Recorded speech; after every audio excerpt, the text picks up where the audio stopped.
J'ai reçu tellement de questions que j'étais obligé de vous faire un point sur la vente de Chelsea. Ça suscite toutes les interrogations, les peurs, les craintes. Donc on va faire le point. Merci d'abord à tous les nouveaux abonnés, que ce soit ici sur YouTube, tous ceux qui donnent de la force, qui partagent, qui likent, qui commentent. Et qui sont présents également sur les live Twitch, sur TikTok, sur Instagram ou Twitter. On est partout, on est ensemble.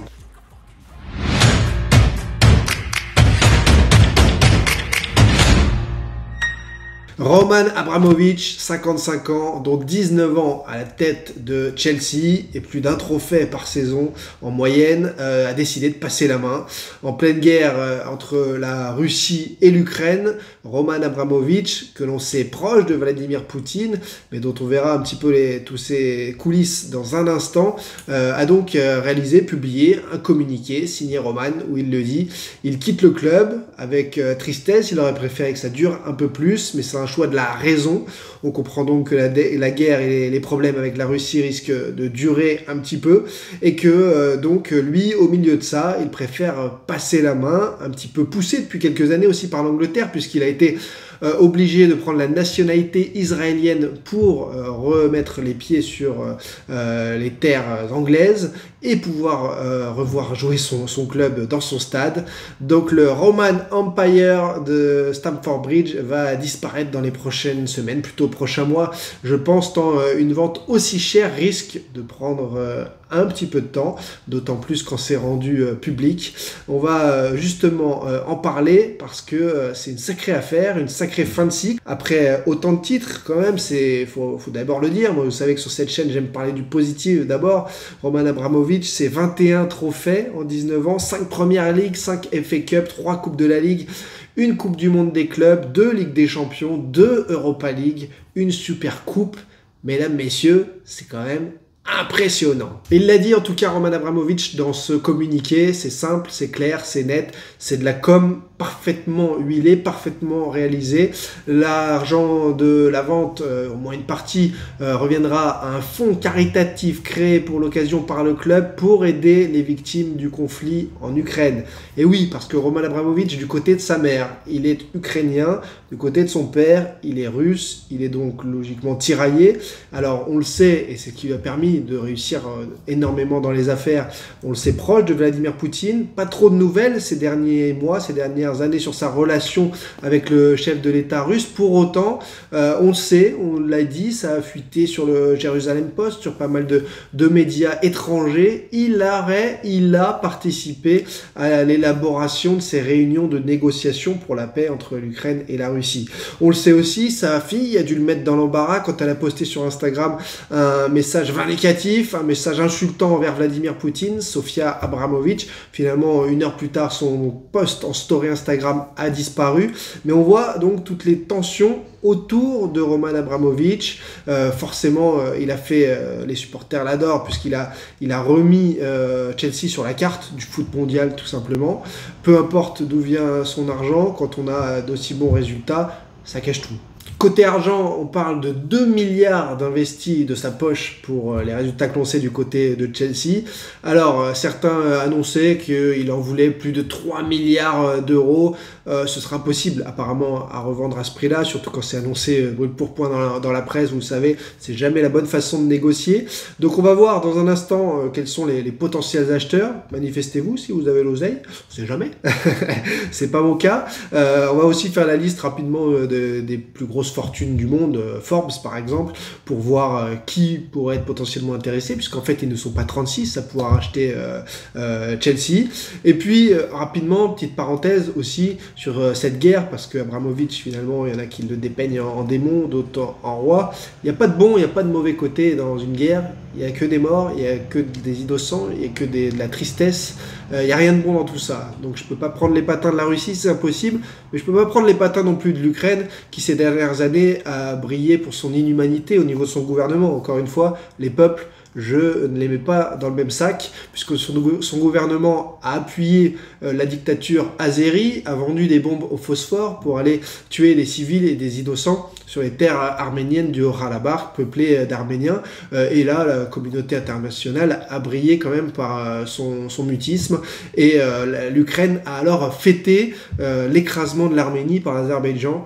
Voilà, c'était juste à notifier, comme quoi il n'y a pas que des gentils d'un côté et des méchants de l'autre. Et justement, autre petite parenthèse, quand Yarmolenko, l'Ukrainien, insulte les joueurs russes et les athlètes russes en leur disant se demandant pourquoi ils restent assis dans leur coin comme des connards au lieu de manifester leur soutien aux Ukrainiens, ben peut-être qu'il ferait mieux d'être intelligent et de se rendre compte que ces joueurs, ces athlètes russes, peut-être qu'en effet, ils veulent aussi la paix. Peut-être que d'ailleurs, ils sont pris en otage par leur chef de l'État. Mais pensez à leur famille. Si eux se manifestent publiquement à l'étranger contre Vladimir Poutine, pensez au sort de leur famille sur place. Voilà, au lieu de les traiter de connards. Essayez de vous mettre toujours à la place des autres, au lieu de faire des sorties aussi débiles que celle de Yarmolenko. Il y a plein de gens qui sont pris au piège de cette guerre. Il y a plein de gens qui sont tiraillés. Et voilà, et au lieu de donner la leçon aux autres, faites déjà votre boulot. Donc la vraie question qui se pose dans cette vidéo, c'est qui pour acheter Chelsea? Qui va acheter? Alors on a vu plein de bêtises sortir. L'ex-champion du UFC Conor McGregor qui a envoyé par SMS, pourquoi pas, je vais m'y intéresser. Alors certes, il a une grosse fortune, certes, il aime quand ça brille, il aime être connu. Est-ce que c'est une bonne idée? Non. Est-ce que ça peut devenir réalité? On ne pense pas, je ne pense pas. L'autre nom qui est revenu comme lors de chaque vente de club finalement, c'est le nom d'Al-Walid bin Talal. Je vous le disais déjà en 2020 pour ceux qui ont suivi mon enquête sur Marseille, qui suivent la chaîne YouTube. Les Saoudiens adorent se glisser dans toutes les rumeurs pour montrer leur pouvoir, leur puissance, faire parler d'eux aussi, c'est une stratégie de com largement vue et revue. Donc son nom est ressorti là tout d'un coup dans les premiers autour de Chelsea. Bien sûr que c'est impossible puisque Mohamed Ben Salman, via le fonds public souverain saoudien, a racheté il y a quelques mois Newcastle. Vous ne pouvez pas donc avoir, même si c'est un fonds privé, un prince saoudien qui posséderait Chelsea, un plus gros club que Newcastle possédé par le prince héritier. Voilà, ça n'a ni queue ni tête, il faudrait donc revendre Newcastle, enfin bref, c'est aujourd'hui impossible, de toute façon, dans le fonctionnement interne de l'Arabie Saoudite, donc ce n'est même pas un sujet, ce n'est même pas une rumeur, ce n'est que du flanc, que du vent, c'est rien. Alors selon les autres médias, il reste donc 2 personnes directement dans la course, tout de suite dans la course, un Suisse, un homme de 86 ans, Hans-Jörg Wyss, qui voudrait, lui, mais pas à 3 milliards, il l'a dit, moins cher que ça, racheter Chelsea. Bon, est-ce que c'est l'homme de la situation? Je ne connais pas vraiment son projet pour Chelsea. Et puis, un fonds américain qui voudrait lui aussi s'immiscer dans la course et d'ici mi-mars, déposer un projet de rachat de Chelsea. Ce serait quand même curieux qu'un club donc sous gouvernance russe passe sous gouvernance américaine en pleine guerre à nouveau entre les États-Unis, l'Occident et la Russie. Ce serait assez curieux, mais pourquoi pas. En tout cas, on sent Roman Abramovich pieds et poings liés et désolé de devoir céder Chelsea, mais obligé donc de le faire. Alors si on regarde les 10 plus grosses fortunes du monde quand même, en numéro 1 Elon Musk, Tesla, bon a priori pas intéressé par le rachat d'un club de foot, même si on n'est pas à l'abri d'un petit tweet de sa part. On a également Jeff Bezos, Amazon, deuxième fortune mondiale, 191 milliards, il serait tranquille pour acheter un club de foot, mais ça paraît pas dans les projets. Bernard Arnault, lui aussi, 172 milliards de fortune évaluée en janvier 2022. Bon, on connaît la position de Bernard Arnault. Bill Gates également arrive dans le top 5, lui, donc numéro 4. Larry Page, numéro 5. Mark Zuckerberg, numéro 6. Sergey Brin, 121 milliards. Numéro 7, Sergey Brin, 121 milliards de dollars de fortune. C'est avec Larry Page, le cofondateur, je crois, de Google. Donc, lui non plus, il ne fait pas partie de ceux dont on pourrait le voir à la tête de Chelsea. On a Warren Buffett, bien connu, pareil, pas dans le giron des repreneurs de clubs de foot. Numéro 9, Steve Ballmer, qui était à la tête des Clippers de Los Angeles en NBA. Voilà, donc vous pouvez faire défiler les noms. Il y a peu de personnes. On arrive même jusqu'à Phil Knight, numéro 20, l'ancien. Il y a un très bon livre sur sa carrière et l'ancien, le fondateur de Nike, qui a, je crois, cédé la main, mais qui possède 57 milliards de dollars de fortune. Voilà, en tout cas, dans les 20 plus grosses fortunes mondiales, on ne voit pas d'évidence pour acheter Chelsea, parce qu'à 2-3 milliards, vous ne pouvez pas vous permettre de prendre quelqu'un de de petits.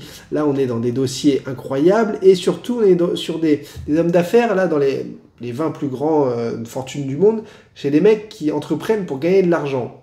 Acheter Chelsea 3 milliards, c'est pas évident de faire de l'argent très vite, d'avoir des résultats escomptés, parce que du côté de Chelsea, beaucoup de salariés s'attendent à partir, il faut le noter aussi, c'est le drame social, les dommages collatéraux de cette guerre. Marina Granovskaya, qui est la directrice générale de Chelsea et qui gère ça de main de maître, devrait partir également dans la foulée de son mentor Roman Abramovich. Donc vous voyez tout le chamboulement à Chelsea qui arrive, Thomas Tuchel qui se pose forcément des questions, les joueurs aussi. Il y a énormément de chamboulement, et c'est pour vous dire que ça a été mis sur la place publique à cause de la guerre. Roman Abramovich a lancé donc des demandes pour que d'ici mi-mars, il ait des propositions et entrer dans des négociations, pourquoi pas exclusives, rapidement. Mais en termes de négo, comme l'avait fait d'ailleurs McCourt en arrivant à Marseille, annoncer des prix, annoncer des choses publiquement comme ça, c'est catastrophique en termes de négo, en termes de business. Donc on va voir jusqu'où ça va, comment ça va. Mais en tout cas, il y a un signe intéressant de cette mise en vente de Chelsea publiquement, c'est qu'on se dit qu'en fait, voilà, Poutine est enlisé dans cette guerre. S'il en sortait maintenant, il en sortirait avec un fiasco. Donc il a tout intérêt à ce que ça continue et à essayer de faire plier complètement l'Ukraine, voire l'Occident, qui n'osera pas forcément. Les États-Unis, l'Angleterre, la France n'ont aucun intérêt à envoyer des hommes et à créer une guerre mondiale sur place en Ukraine. Donc on est face à une rigidité de Poutine qui fait que le conflit risque de durer. J'en profite de cette vidéo récap pour vous parler quand même de tous ceux qui m'ont posé des questions très précises sur la situation, donc j'y réponds. Il y a notamment Jérémy qui me demandait si Abramovich met si rapidement Chelsea en vente, c'est que la guerre, ça pue vraiment. Quand je dis vraiment, c'est qu'il n'y a aucune chance que ça se termine vite et il y a un risque pour l'Europe entière. Bon, dans ces cas-là, je suis pas devin, mais oui, vu la situation, vu le côté têtu de Poutine, on peut s'attendre à ce que ça traîne, à ce que ça dure, à ce qu'il y ait des complications, puisqu'il y a un rapport de force énorme entre l'Europe et la Russie. La Russie, premier exportateur de blé, fournisseur officiel de gaz en Europe, donc il y a une pression financière, économique qui est mise sur l'Europe. De l'autre côté, l'image ultra négative de cette guerre avec un coup de relais médiatique énorme pour montrer les désastres que ça cause, eh bien, ça cause du tort aussi à la Russie, au peuple russe et tout ce qui est eh bien, embargo économique, tout ce qui est menaces et amendes envers la Russie et ses oligarques également, gel des avoirs, etc., etc. Ça pose problème à l'économie. Donc quand vous êtes étranglé économiquement, il faut savoir faire le dos rond. La Russie avait totalement anticipé tout ça, puisque ils ont fait des réserves d'or, ils ont fait des réserves d'argent, même de crypto-monnaies. Il y a également le fait que la Russie, ça fait des mois et des mois qu'ils amènent des chars et des hommes à la frontière ukrainienne. Donc, c'est pour vous dire, voilà, qu'ils préparaient totalement, ils se préparaient totalement à ce conflit et surtout à l'éventualité que ça dure. C'est pas du tout été un matin où Poutine s'est réveillé et il a dit on attaque l'Ukraine. Voilà, encore une fois, ce sont des choses préparées. S'il y en a qui ont découvert le conflit ukrainien il y a 10 jours quand ça a pété, il faut se réveiller aussi. Il y a des choses qui se mettent en place. D'autres questions donc, que j'ai reçues sur le fait qu'Abramovich puisse partir très vite. J'ai pas retrouvé, je crois, la capture d'écran, mais en tout cas, sur cette situation, on ne vend pas un club à entre 2 et 3 milliards en claquant des doigts. Donc ça va mettre des semaines minimum, des mois, pour s'officialiser, se faire. Il faut réaliser l'audit, il faut évaluer le club de fond en comble, il faut évaluer d'où vient l'argent, il faut mettre en place aussi ce fameux fonds caritatif pour financer l'aide à tous ceux qui sont victimes de la guerre en Ukraine. Bref, tellement de choses à mettre en place que Chelsea a encore de longues semaines nébuleuses. Voilà, j'avais eu d'autres questions également, moi je crois que j'ai répondu sur la rumeur Aloïs Bintal bidon, sur toutes les propositions de rachat loufoque. Il va y en avoir d'autres qui vont sortir forcément parce que beaucoup de gens aiment se faire connaître en faisant des propositions à des clubs pour que médiatiquement ça leur fasse un petit peu de rebond. Voilà, c'est le jeu aussi, c'est à connaître. Voilà donc concernant la situation de Chelsea, encore une fois, grande tristesse pour les salariés et tout ce qui a été mis en place depuis 19 ans, tous ces succès accumulés. Le club est à un tournant, nouveau cycle, il va falloir rebondir, mais mais rien ne dit que la suite ne sera pas heureuse non plus. En tout cas, pour nous, on continue. On se retrouve des dimanches soirs pour le débrief du dimanche, vous savez. Le Dash Twitch, la semaine prochaine, ce sera à midi. On se donne le rendez-vous dans mes stories Instagram. Merci à tous ceux qui likent, qui commentent, qui partagent. Vous êtes des bons, en force, beaucoup de force. Vous m'envoyez mes passionnés, et ça c'est top. On se retrouve donc ensemble pour interagir. Prochain live, dimanche soir, après Marseille, Monaco. Allez, prenez soin de vous.